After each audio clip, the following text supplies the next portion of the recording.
Buenas, salam alaikum wa rahmatullahi wa barakatuhu para todos. Bismillahirrahmanirrahim. En el nombre del más clemente, el misericordioso. Alabado sea Allah, que su paz y sus bendiciones sean con su último profeta y mensajero Muhammad, sus siervos, sus compañeros y todo aquel que les siga de la manera correcta hasta el día del juicio final. Amén. Bueno, primero que todo les pido unas disculpas. Nosotros no pudimos hacer clase domingo, lunes y martes. Tenemos aquí como una cepa de gripe en la casa. Entonces tenía a mis hijos un poco enfermos, pero alhamdulillah ya están mejor y por eso vamos a retomar las clases. Bueno, voy a compartir aquí el link y empezamos. Hoy vamos a hablar de algo que es muy importante, que es la dualidad en el Tawhid. Para los que no saben, hemos estado haciendo unos videos sobre el Tawhid y hemos estado explicando como nociones muy básicas, saliéndonos de un poco de la prescripción sobre la enseñanza clásica del Tawhid, que es con el Tawhid al-Rububiyya, el Tawhid al-Uluhiyya y el Tawhid al-Asma wa al-Sifat. Hemos tratado de darle otro aspecto, otro enfoque a este curso. Hemos hablado de la voluntad divina, hemos hablado de cómo percibir, digamos, los nombres de Allah en nuestras vidas, y este curso está muy emparetado con los nombres de Allah, entonces les pido que los tengan muy en cuenta. Hoy vamos a hablar de un aspecto básico de nuestra teología, que es la dualidad. En la teología islámica existe una dualidad ontológica, es decir, una dualidad que va dentro del mismo concepto de la cosmovisión islámica. Voy a resumirlo de la siguiente manera. Siempre hay un creador y está la creación. Entonces eso hace como dos mundos, ¿verdad? Por ejemplo, tal vez un ejemplo más claro puede ser el mundo de la dunya, que es el mundo de la tierra, el mundo terrenal, el mundo de esta vida, y el mundo del ájira, que es el paraíso, el infierno, el mundo de la otra vida. Entonces están claramente diferenciados los dos mundos, el ájira y la dunya, ¿verdad? Digamos que son dos ejemplos de dualidad. Y esto es básico en el Islam. Hay una cosa importante, es que es entre los dos mundos, entre los dos espacios de la dualidad, ¿sí? Hay una barrera, y esa barrera es infranqueable. ¿Por qué? Porque si se pudiera franquear de alguna manera, eso significaría que no sería un mundo dual, sino un mundo maleable. Nosotros no tenemos esa creencia. De hecho, los dos mundos se diferencian desde su propia experiencia, a pesar de que pueden encontrarse comparaciones. Vamos a ahondar un poco en esto. Entonces, vamos a hablar, por ejemplo, de la creación y el creador. El creador es uno de los aspectos de la dualidad. El creador es Allah subhanahu wa ta'ala. De hecho, ese es uno de sus nombres, ¿no? Al-Halik. Al-Halik quiere decir el creador, el que crea. Es muy importante que ustedes lo tengan en cuenta porque cuando nosotros hablamos de los seres humanos o de cualquier aspecto de la creación, la naturaleza, los animales, los ciclos naturales, los planetas, los universos, las cosas, todo este tipo de cosas pertenecen a la creación. Entonces también tenemos que tener en cuenta que la creación no es solamente la Tierra, es todo el universo. Entonces vamos a ver unos nombres que le pertenecen al creador. Está el Musawir es el formador, ¿cierto? Que es muy parecido al Khalik. Está el Aziz, está el Alim, que es el omnisciente, está el Samío, que es el omnioyente, y está el Basir, que es el omnividente. Entonces, por ejemplo, estas características, vamos a analizar las dos primeras, que serían el Khalik y el Musawir, que son el creador y el formador. Es porque él le da, crea toda la vida, de él proviene la vida, y el formador es quien forma todo lo que está en la creación. Los otros cuatro nombres que nombramos, Al-Aziz, Al-Alim, Al-Samiu o Al-Basir, son características específicas del creador. Entonces, por ejemplo, el Alim, que es el omnisciente, no hay ninguna persona o ninguna cosa o ninguna forma de la creación o ningún ser de la creación que tenga esta característica. Lo mismo el Sameo, el oyente o el omnioyente. Si bien todos somos amigos porque todos escuchamos, todos tenemos oídos, no somos omnioyentes, o sea, no lo escuchamos todos. Entonces, estas características le pertenecen únicamente a Alá. Entonces, estos nombres son muy claros porque son diferenciadores entre lo que Alá Subhanahu wa Ta'ala puede hacer y lo que nosotros podemos hacer como su creación. Pero hay otros, digamos que no son tan claros. Por ejemplo, Al-Rahim. Entonces, algunas personas dicen, estos nombres les presentan un ser inconveniente porque dicen, bueno, Allah subhanahu wa ta'ala es el misericordioso, pero también puede haber una persona misericordiosa entre los seres humanos, ¿sí? Cualquier persona buena, que bondadosa, que dé su vida por nosotros, una persona que se considera misericordiosa. Entonces, él también será Al-Rahim. Ahí viene un aspecto importante de lo que significa la dualidad. El creador, al estar en su aspecto de creador, no se relaciona con la creación, y ahí pensemos en esa barrera que está entre los dos, y en esa medida las características de él, que aunque puede compartir, la creación puede compartir esas características, no son iguales. Eso quiere decir que la misericordia que da un ser humano nunca será igual a la misericordia de Allah subhanahu wa ta'ala. Esa es una de las experiencias que se necesitan entender para concebir los nombres de Allah subhanahu wa ta'ala. Pongamos un ejemplo más simple, Al-Malik. Al-Malik es el rey. Y pues obviamente en la tierra hay reyes, ¿cierto? Entonces, a veces, entonces, por ejemplo, bueno, no sé, el rey de España, ¿sí? Entonces uno dice, bueno, ¿cómo se puede comparar al Malik del nombre de Allah subhanahu wa ta'ala con el Malik del rey de España? ¿Sí? Entonces, lo que sucede es que cuando nosotros hablamos del Malik como el nombre de Allah subhanahu wa ta'ala, pertenece ese nombre a una dimensión distinta, a la dimensión del creador. Mientras que cuando hablamos del Malik, el rey, pero de España, este rey pertenece a la dimensión de la creación. De esta manera es que no se puede equiparar una dimensión, la dimensión de Allah subhanahu wa ta'ala, con la dimensión de todas sus criaturas. Vamos a ver, por ejemplo, unos nombres que son muy dicientes sobre lo que significa el poder que tiene Allah subhanahu wa ta'ala como creador, como Khalik. Por ejemplo, él es Al-Nafiu. Al-Nafiu es el creador de todo lo bueno. Él también es el Al-Hadi. Al-Hadi es el creador de la guía, o el que da la guía. Ahí también está el Malik y Al-Malik, que es el soberano, el rey y el soberano. Malik y Malik. Escuchen el acento, son dos nombres distintos. Uno se traduce como el rey y el otro se traduce como el soberano. Entonces, estos son características que le pertenecen únicamente a Allah subhanahu wa ta'ala y que no tiene su creación. ¿Listo? Entonces, al entender esta dualidad ontológica, nosotros entendemos primero que nada ni nadie se asemeja al creador, y empezamos a entender ciertos aspectos de la teología islámica, como por ejemplo, la idea de la chispa divina, que muchas religiones manejan, que nosotros tenemos los seres humanos una chispa divina en nuestro interior, no puede estar en consonancia con la teología islámica, porque al existir estos dos mundos, ¿cierto? El mundo de Allah Azza wa Jal, el mundo de su creación, entonces si nosotros tuviéramos una chispa divina, sería que una chispa del mundo de Allah Azza wa Jal entró en el mundo de su creación, rompiendo la barrera de la duología. Y como ya les dije, eso no se puede. Entonces, cualquier idea de que nosotros somos parte de la divinidad, de que podemos compartir algo de la divinidad, que podemos desarrollar una chispa divina, que podemos desarrollar un conocimiento o omnisciente o omnividente,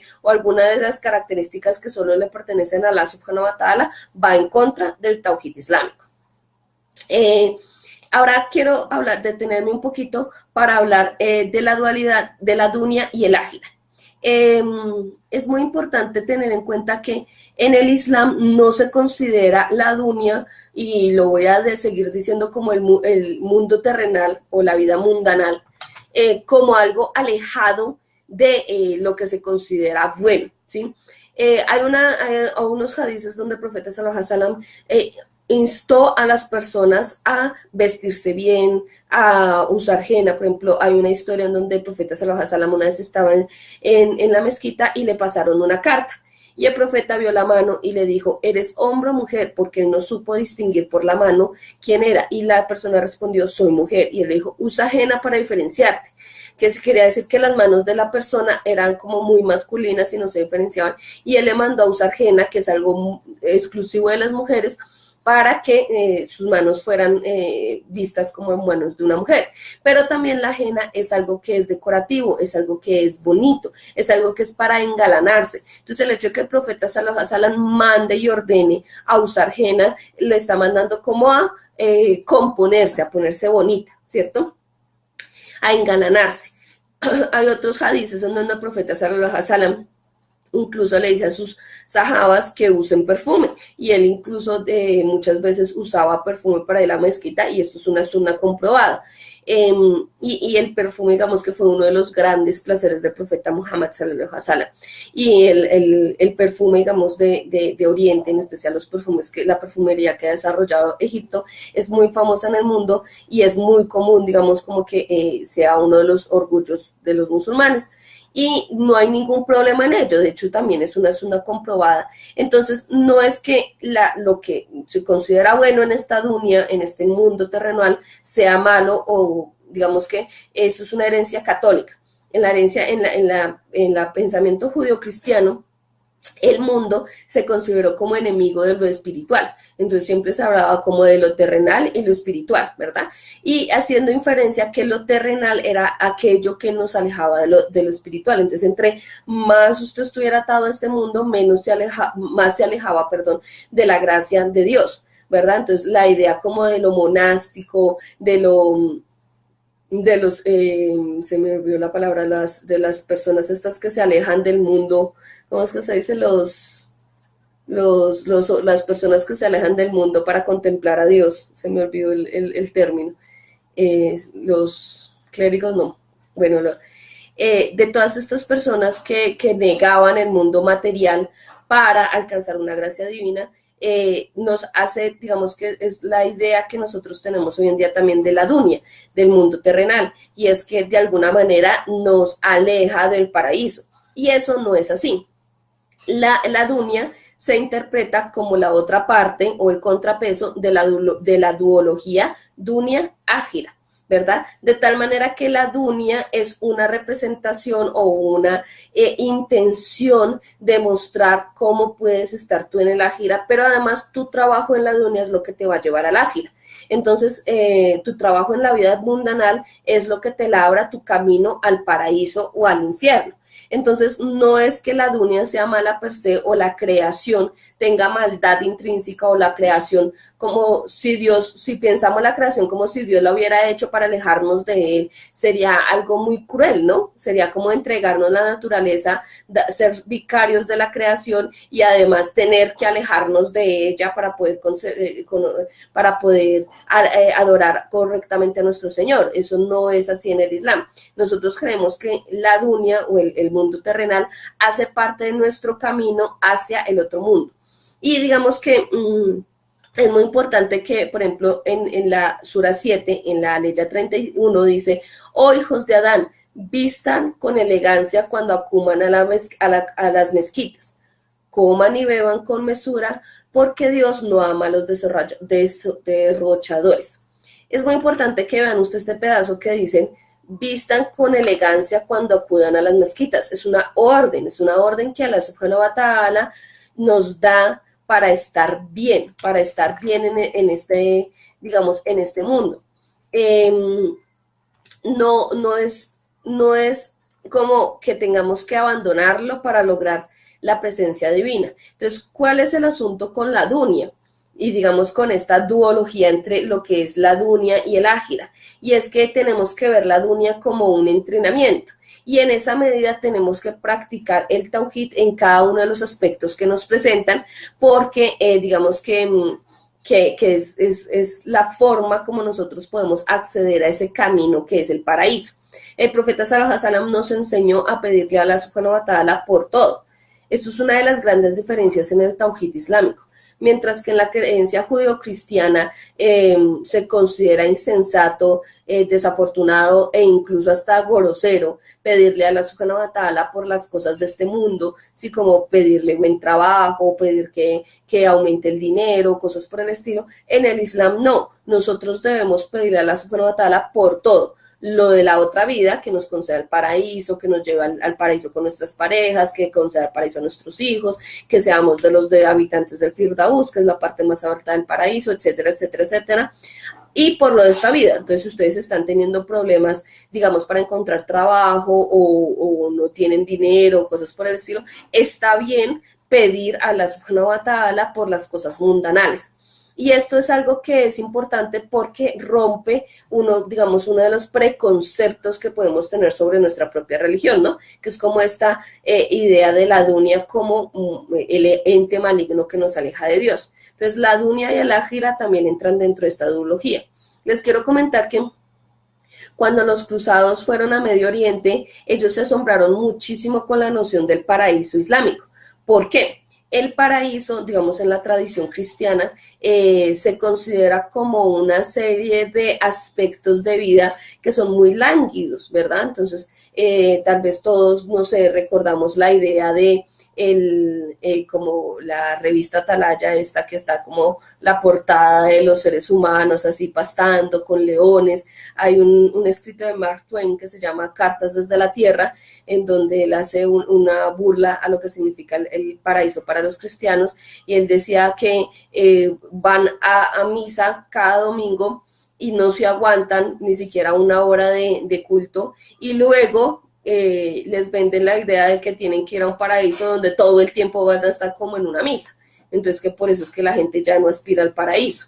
Y pues digamos que tiene cierta lógica esa afirmación. Entonces, cuando estos cristianos, los cruzados, llegan a Medio Oriente, se encuentran con un paraíso que también alimenta los deseos sanos del ser humano, como comer, como beber, como tener relaciones sexuales, como leer, como hacer trabajo manual. Hay un hadiz en donde el profeta sallallahu alaihi wasallam le dice un hombre le pregunta, perdón, al profeta sallallahu alaihi wasallam, le dice: profeta, ¿en el paraíso puedo sembrar?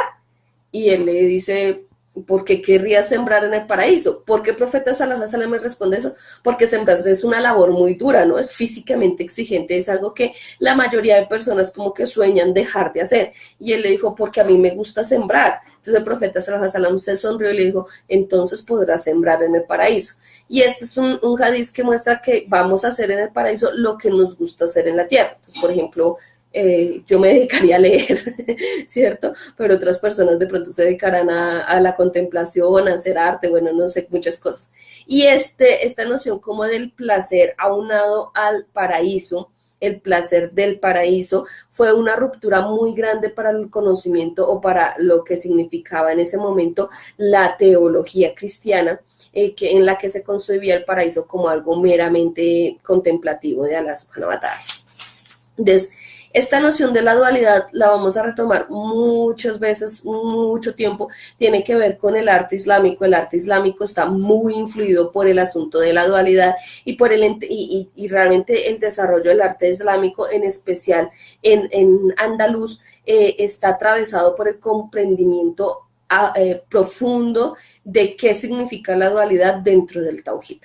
No sé si tienen alguna pregunta hasta ahí, sería bueno que como estos temas son un poquito complicados. Saludar, dice Estito el Musawi, Estito el Musawi, salam alaikum. Entonces, no sé si tienen preguntas hasta ahí.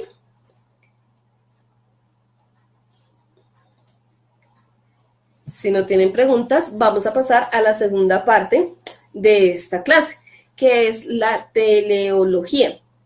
Esa es una palabrita que no se pronuncia fácilmente, pero que no la debemos aprender un poco. Teleología. ¿Qué es la teleología? Es la forma como la creación está embebida en las propias necesidades que tiene para seguir funcionando. Entonces, a través del tiempo han habido diferentes teorías teológicas sobre Dios. Está el Dios ocioso, el Deus Otius, que es el Dios que según la Biblia hizo el mundo en 7 días y luego descansó. Perdón, en 6 días y el séptimo descansó. Entonces es un Dios que creó el mundo, creó todo lo necesario en él y se retira del mundo, ¿cierto? Dejándolo a su suerte para que las criaturas que él dejó, que él creó y puso en este mundo funcionen, y él simplemente se retira como un espectador, lejano o cercano, pero como un espectador. Esa es la primera teoría. La segunda teoría nos habla del dios, el Puppet Master, que es un dios que está todo el tiempo encima de su creación, como así mirando hacia abajo, ¿verdad? Él está elevado, porque siempre se tiene la noción como de que está elevado, y mira a la creación y todo cuanto acontece lo manipula. Entonces, inclusive en algún momento del oscurantismo en el cristianismo se creyó que Dios formaba las cosas con sus propias manos. Esta teoría del dios titiritero llegó a ser tan literal que inclusive, esto parece un chiste malo, pero es real, las iglesias las hacían con la puerta muy grande para que entrara el Altísimo. Pues el Altísimo era alto, entonces hacían las puertas altas. Ven, les dije que parecía un chiste malo, pero es cierto. Entonces la teoría del dios titiritero llegó a tal punto que primero antropomorfizó a Dios, porque claro, en la medida que si yo hago una puerta alta para un Dios que es altísimo, pues es porque está parado en la noción como yo conozco de lo que significa estar de pie, ¿verdad? Entonces empezó esta noción y empezó a antropomorfizar a Dios hasta que se llega a la nación esta de el Dios, no sé si han visto estas representaciones del Dios barbudito, con la barba blanca, como viejito, como un anciano, muy sabio, este tipo de representación de Dios, que inclusive en algunos puntos del cristianismo se representa a Dios como un anciano con un triangulito acá arriba.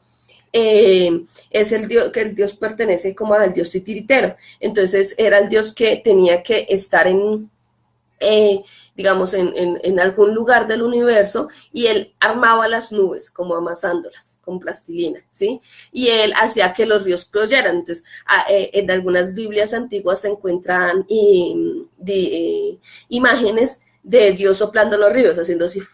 ¿Para qué? Para que el río corriera, porque se tenía la noción de que Dios tenía que hacer absolutamente todo. Y eso derivó en una tercera forma, digamos, de comprensión de la voluntad divina, que es Dios está en todas partes. Entonces, cuando se decía Dios está en todas partes, realmente se decía creyéndolo. Se decía porque se creía que Dios estaba en todas partes haciendo que toda la naturaleza funcionara, digamos que haciendo como un trabajo muy como los enanitos estos de Charlie, la fábrica de chocolate, que nadie sabe cómo funciona, pero hacen que la fábrica funcione. Algo por el estilo. Entonces, esta es la segunda teoría, la teoría del dios titiritero, ¿cierto? Y tenemos la tercera teoría que fue desarrollada precisamente por los teólogos musulmanes a partir del conocimiento de la filosofía, que es Dios está presente, Dios ha creado el mundo con las necesidades intrínsecas que necesita para funcionar, valga la redundancia, y además, pero él también interviene. Entonces es un punto medio como entre el Dios ocioso y el Dios titiritero, pero tendiendo a crear una nueva teología. Entonces, no confundir teología con teleología, son dos palabras distintas. Entonces, cuando hablamos del Dios equilibrado, estamos hablando de que Dios creó la teleología. ¿Qué significa la teleología?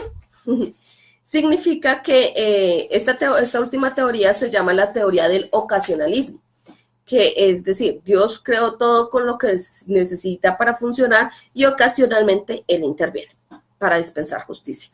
Entonces, la teleología es la noción de que la creación tiene todo lo que necesita para funcionar. En la Suratu 21, digamos que esa es la explicación que da el Corán, que es la Sura de los Profetas, en la Leya 16, dice, no cree el cielo y la tierra y todo cuanto existe entre ellos solo como un juego. Ojo, cuando él dice el cielo y la tierra, Asama wal ard, se está especificando no solo la Tierra como planeta, sino la Tierra como concepto. Entonces, realmente cuando dice en el Corán entre el cielo y la Tierra, se está refiriendo al universo completo, no solamente al planeta Tierra. Entonces, acá está, si digamos lo vamos a tomar en ese sentido, dice, no cree todo lo que hay en el universo, porque también dice todo cuanto existe entre ellos, no cree todo lo que hay en el universo solo como un juego. Eso nos quiere decir que la creación tiene un propósito, no solo nosotros como seres humanos. Nosotros como seres humanos sabemos cuál es nuestro propósito. Nuestro propósito es adorar a la Subhanahu wa Ta'ala, sino que el hecho de que haya en la creación un propósito y que no es un juego, es la afirmación de que existe la teleología. Eh, eh, ¿Por qué es necesaria la teleología? Pues para que el mundo tenga independencia, la creación tenga independencia de su creador y pueda funcionar correctamente. Entonces, por ejemplo, en el capítulo 82, en las primeras aleyas dice, cuando el cielo se rompa, cuando los planetas salgan de sus órbitas, cuando los mares se desborden y cuando las tumbas se abran. Son 4 aleyas que nos marcan 4 cosas muy importantes que pasan en la naturaleza. Y es cuando el cielo se rompa, o sea, realmente estamos hablando, por ejemplo, de la capa de ozono, de las diferentes capas de la atmósfera, estamos hablando inclusive de las órbitas del universo, que es lo siguiente que dice que cuando los planetas salgan de sus órbitas, o sea, estamos hablando de cómo funciona el cielo, ¿cierto? Yusuf, saludos desde Colombia, salam aleikum, hermano.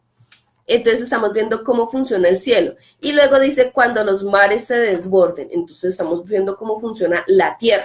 Entonces es como la explicación que usa el Corán de lo que significa la teleología. Y eso, esa teleología está presente no solo en la forma física de la creación, es decir, en todo lo que la física puede, la física, la biología, las ciencias exactas y las ciencias naturales nos puede enseñar sobre la creación, que es muchísimo, sino que también está en lo psíquico, ¿verdad? En lo intrínsecamente instintivo que tienen los animales. Entonces, 2 cosas. En lo físico, cuando las ciencias nos explican la creación, realmente nos están explicando la teleología con la que Allah Subhanahu wa Ta'ala dotó al mundo. Por eso, esta es la razón por la que nosotros no creemos que la ciencia sea cosa del diablo o que sea una perdera de tiempo o que no nos sirva para nada. No, de hecho el Islam llama a la ciencia porque en el Corán, en muchísimas aleyas, dice y reflexionen. Sí, porque la reflexión, por ejemplo, en la Sura 88, dice, en la ley 17 dice, ¿acaso no reflexionan en la maravillosa creación del camello? Entonces es como en el cielo como ha sido elevado, en las montañas como han sido afirmadas y en la tierra como ha sido extendida. Miren, esta es una forma específica de decirle a la gente, usted puede estudiar ciencias porque las ciencias son la reflexión acerca del cielo como ha sido elevado, las montañas como han sido afirmadas y la tierra como ha sido extendida. Entonces realmente el Corán nos insta a aprender ciencia. Entonces nosotros no tenemos ningún inconveniente con que las personas estudien ciencia o que la ciencia descubra cosas. Por ejemplo, ahorita que la física hizo el gran avance de la partícula del bosón Higgins, digamos que, claro, muchas religiones se enfrentan como a la cosa de están destruyendo la creación de Alá o están tratando de entender la creación de Alá y eso solo le pertenece a Dios. Nosotros como musulmanes deberíamos celebrarlo, decimos, ya entendemos otro poquito de la creación de Alá Subhanahu wa Ta'ala, eso está bien, eso es chévere. Entonces, no tiene ningún inconveniente para nosotros. Lo vemos en las ciencias naturales, por ejemplo, cuando se descubrió el ciclo del agua, les cuento este dato, cuando se hizo la aclaración de cómo funcionaba el ciclo del agua, claro, la teoría del dios, del deus titiritero, como de Dios,